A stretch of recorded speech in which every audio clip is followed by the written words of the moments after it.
The Avengers movie की पूरी story short में समझाऊंगा, तो आइए देखते हैं।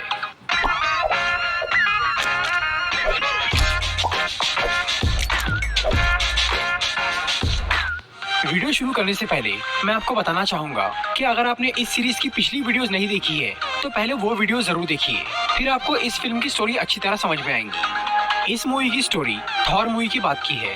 थॉर मूवी के एंड में हमने देखा था कि लोकी बाइफ्रॉस्ट से नीचे गिर गया था, जिससे सबको ये लगा था कि लोकी मर चुका है, पर वो मरा नहीं था। एसगार्ड से निकलने के बाद लोकी थेनोस नाम के एक एलियन से मिला। थेनोस लोकी को ये बोलता है कि अगर वो टेसेरेक्ट क्यूब ढूंढकर उसे ला दे तो वो अपनी एलियन आर्मी उसे दे देगा, जिससे कि वो धरती पर राज कर सके। लोकी, जो कि एसगार्ड का राजा नहीं बन पाया था, वो अब धरती पर राज करने के लिए ये सौदा मंजूर कर लेता है। इस काम को पूरा करने के लिए लोकी को एक सेप्टर यानी एक जादुई छड़ी दी जाती है। टेसेरेक्ट क्यूब, जो कि एक पावरफुल इन्फिनिटी स्टोन है, वो धरती पर शील्ड नाम की एक खुफिया एजेंसी के पास था।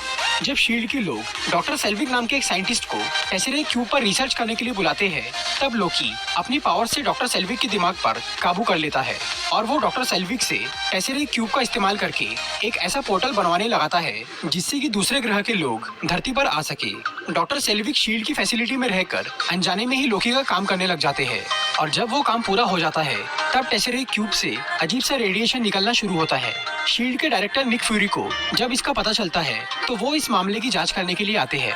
तभी अचानक टेसेरेक्ट क्यूब से एक वर्म होल यानी एक पोर्टल ओपन होता है, जिसमें से बाहर आता है लोकी। डॉक्टर सेल्विक वो पोर्टल बनाने में कामयाब हो गए थे, लेकिन ये तो सिर्फ एक नमूना था। लोकी को असल में एक बहुत बड़े पोर्टल की जरूरत थी ताकि वो उससे एलियन की पूरी फौज धरती पर ला सके, और इस काम के लिए उसे अभी भी डॉक्टर सेल्विक और टेसेरेक्ट क्यूब की जरूरत थी। निक फ्यूरी लोकी को रोकने की कोशिश करते हैं, पर वो शील्ड के एजेंट क्लिंट बार्टन को अपनी छड़ी से अपना गुलाम बना लेता है और वो डॉक्टर सेल्विक को पूरी तरह से अपने वश में करके टेसेरेक्ट क्यूब लेकर वहाँ से भाग जाता है। हर सामान सस्ता भी और 4 step quality check Amazon fresh से ग्रोसरी लाओ, नहीं तो महंगा पड़ेगा जाता है। निक फ्यूरी समझ गए थे कि लोकी को रोकना बहुत मुश्किल है, इसीलिए वो एवेंजर्स इनिशिएटिव यानी सुपर हीरो की एक टीम बनाना शुरू कर देते हैं। इस टीम का सबसे पहला मेंबर था टोनी स्टार्क यानी आयरन मैन, जिसे एजेंट कोल्सन जाकर बनाता है। दूसरा मेंबर था ब्रूस बैनर यानी हल्क, जो कि 2 साल से कोलकाता में छुप के रह रहा था। नताशा रोमानोफ उसे ढूंढकर वापस लाती है। तीसरा मेंबर था स्टीव रॉजर्स यानी कैप्टन अमेरिका, जिससे निक फ्यूरी खुद मिलते हैं। इन सभी हीरो से ये कहा गया था कि उन्हें टेसेरेक्ट क्यूब ढूंढने में मदद करना है, पर निक फ्यूरी ने उन्हें जंग के लिए इकट्ठा किया था। दूसरी तरफ डॉक्टर सेल्विक ने वो नया पोर्टल बनाने के लिए एक मशीन बनाना शुरू कर दिया था। उस मशीन को पूरा करने के लिए इरिडियम नाम के एक एलिमेंट की जरूरत थी, और ये खास एलिमेंट जर्मनी में मौजूद था।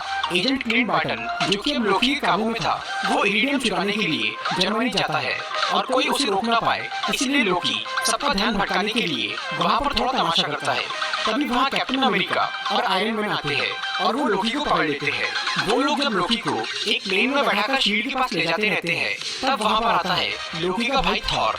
इसके पहले थॉर मूवी में हमने देखा था कि थॉर ने बाइफ्रॉस्ट ब्रिज तोड़ दिया था, इसीलिए इस बार थॉर को धरती पर भेजने के लिए ओडिन ने डार्क एनर्जी का इस्तेमाल किया। थॉर यहाँ पहुंचकर लोकी को उनकी पकड़ से छुड़वा लेता है और वो लोकी को समझाने की कोशिश करता है, पर वो नहीं मानता। थॉर लोकी को अपने साथ एसगार्ड ले जाना चाह रहा था, पर आयरन मैन और कैप्टन अमेरिका उसे शील्ड के पास ले जाना चाहते थे, इसीलिए उनकी थॉर से लड़ाई हो जाती है। पर आखिर में थॉर मान जाता है और वो लोकी को लेकर शील्ड के हेली कैरियर में चला जाता है। वहाँ पर टोनी स्टार्क और ब्रूस बैनर, ये दोनों साइंटिस्ट टेसेरेक्ट क्यूब की तलाश शुरू कर देते हैं, पर इसी दौरान उन्हें पता चलता है कि शील्ड के लोग टेसेरेक्ट क्यूब से खतरनाक हथियार बना रहे हैं। इस बात से सभी हीरोज और खासतौर पर कैप्टन अमेरिका बहुत नाराज होता है, क्योंकि कई साल पहले हाइड्रा ने भी टेसेरेक्ट क्यूब से ऐसे ही हथियार बनाए थे।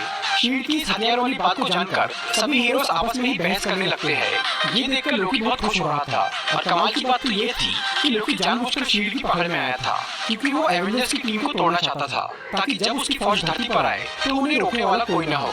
फिर लोकी को ढूंढते हुए क्लिंट बार्टन और कई सारे सोल्जर्स शील्ड के हेली कैरियर तक पहुंचते हैं और वो वहां पर हमला करते हैं। इससे हेली कैरियर का एक इंजन खराब हो जाता है, और इस बुरे हालात की वजह से ब्रूस बैनर हल्क में ट्रांसफॉर्म हो जाता है और वो तबाही मचाना शुरू कर देता है। दूसरी तरफ टोनी और स्टीव हेली कैरियर के उस इंजन को ठीक करते हैं और थॉर हल्क को संभालता है। लड़ाई के दौरान हल्क हेली कैरियर से नीचे गिर जाता है और लोकी शील्ड के एजेंट फिल कोल्सन को मार के थॉर को भी हेली कैरियर से नीचे गिरा देता है और लोकी वहां से भाग जाता है। नताशा रोमानोफ क्लिंट बार्टन के साथ लड़ाई करती है और वो उसे बेहोश करके लोकी के काबू से बाहर कर देती है। फिल कोल्सन की कुर्बानी की वजह से सभी हीरोज एक हो जाते हैं और वो फिर से मुकाबला करने का फैसला करते हैं। उधर डॉक्टर सेल्विक की उस मशीन को चलाने के लिए बहुत सारी इलेक्ट्रिक एनर्जी की जरूरत थी और इतनी सारी एनर्जी सिर्फ टोनी स्टार्क की बिल्डिंग यानी स्टार्क टावर में ही मौजूद थी। इसलिए लोकी उस मशीन को स्टार्क टावर पर लगा देता है। फिर आयरन मैन वहां पहुंचकर उस मशीन को बंद करने की कोशिश करता है पर वो बंद नहीं होती। तब टोनी लोकी को बातों में उलझाकर वहां से अपना नया आर्मर निकाल लेता है, लेकिन तब तक बहुत देर हो चुकी थी और टेसेरेक्ट क्यूब आसमान में एक बड़ा पोर्टल ओपन कर देता है जिसमें से बाहर निकलती है चित्तौरी आर्मी जो कि पूरे शहर को तबाह करने लगती है। Captain America, black window, Hawkeye और आयरन मैन उनसे निपटना शुरू करते हैं पर वो सेना बहुत बड़ी थी जो कि लोकी के इशारों पर काम कर रही थी। फिर थॉर भी वहाँ पहुँचता है और वो लड़ाई में शामिल हो जाता है और जब ब्रूस बैनर वहाँ आकर हल्क बनता है तो एवेंजर्स की टीम कंप्लीट हो जाती है। ये 6 हीरोज मिलकर शहर के लोगों को बचाते हैं और वो काफी हद तक जंग को संभाल लेते हैं पर वो फौज लगातार बढ़ती ही जा रही थी और एवेंजर्स उनके सामने कमजोर पड़ रहे थे।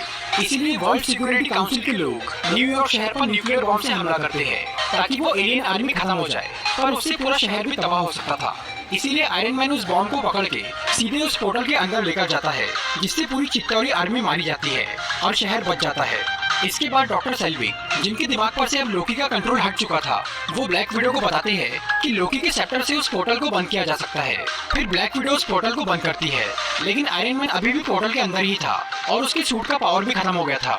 पोर्टल बंद होने से पहले आयरन मैन वहाँ से बाहर तो आ जाता है पर वो आसमान से जमीन पर गिरने लगता है। तभी हल्क उसे पकड़कर गिरने से बचा लेता है और फिर सभी हीरोज मिलकर लोकी को गिरफ्तार कर लेते हैं। थॉर लोकी को लेकर एसगार्ड के लिए रवाना होता है और वो टेसेरेक्ट क्यूब भी अपने साथ रख लेता है ताकि धरती के लोग उसका गलत इस्तेमाल ना कर पाए और वो एसगार्ड में सुरक्षित रहे। फिर सभी हीरोज अपनी अपनी जिंदगी में लौट जाते हैं। दुनिया अब एवेंजर्स की दीवानी हो गई थी। कुछ लोग उनके खिलाफ भी थे मगर निक फ्यूरी अपनी इस टीम से बहुत खुश थे और उन्हें यकीन था कि जरूरत पड़ने पर एवेंजर्स जरूर वापस आएंगे। मूवी के मिड क्रेडिट सीन में हमें नजर आता है थैनोस जो कि लोकी के हारने की वजह से टेसेरेक्ट क्यूब हासिल नहीं कर पाया था, लेकिन थैनोस अभी भी खुश था क्योंकि उसके पास दूसरा प्लान तैयार था। तो दोस्तों ये थी द एवेंजर्स मूवी की एक्सप्लेनेशन वीडियो। अगर आपको ये वीडियो अच्छी लगी हो तो इसे लाइक और शेयर जरूर करिए और ऐसी इंटरेस्टिंग वीडियोस देखने के लिए सब्सक्राइब कीजिए हमारा